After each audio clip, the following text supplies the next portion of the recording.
আসসালামু আলাইকুম। লাউ শাকের তরকারি রেসিপি। এই জায়গায় একটা কড়াই বসাই দিলাম, পরিমাণ মতো রসুন দিলাম, পেঁয়াজ কুচি দিলাম। দেওয়ার পরে এগুলারে ভালো করে আপনার একটু করে নিয়ম লাড়ি ছাড়ি নিয়ম নিই। এই পর্যায়ে দিয়ে দিলাম রসুন বাটা, প্রায় আধা চামচের মতো রসুন বাটা। মশলার মধ্যে রসুন বাটাটা দিলাম। এরপরে দিয়ে দিলাম পরিমাণ মতো লবণ। এগুলা দিয়ে এগুলার একটু ভালো করে ভাজি হেলাইম। ভাজাটা হয়ে গেলে কিনে জায়গার মধ্যে কি দিয়ে দিলাম একটু মাছের ঝোল। এগুলা ডিপে আসছিল তো এলাই কালার এরকম হয়ে গেছে। এরপরে এই জায়গার মধ্যে হলুদের গুঁড়া 1 চামচের মতো, মরিচের গুঁড়া আধা চামচের মতো দিয়ে দিলাম। দিয়ে এগুলার মধ্যে একটু পানি দিয়ে দিলাম। পানি দিয়ে এরপরে এগুলার একটু কষাই নিলাম।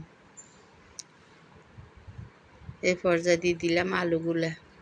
যেন 2টা আলু দিলাম। আলু দিয়ে এনের মধ্যে দিয়ে দিলাম কাঁচামরিচ, কিছু কাঁচামরিচ ফালি করে দিছি। এরপর একটু পানি দিলাম। দিয়ে এগুলারে কষানি হোক, কষানি হইলে এবার শাকগুলা দিয়ে দিলাম। এবারকার পানিওয়ালা শাক তো এলাই এগুলারে এরকম লাগে।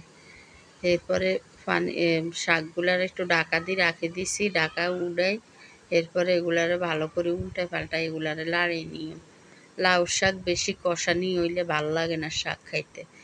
একটু ভাজা ভাজা হইলে লড়কা লড়কা থাকলে এগুলা খাইতে ভালো। এরপর পরিমাণ মতো অল্প করে একটু পানি দিয়ে দিলাম। উপর দিয়ে দিলাম আপনার মাছগুলা।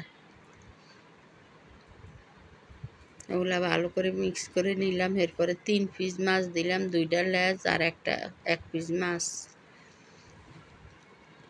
দেওয়ার পরে এগুলারে এবার ঢাকা দিয়ে বসাই দিয়ে ঢাকাটা উল্টাই যে প্রায় হয়ে গেছে আর অল্প আছে।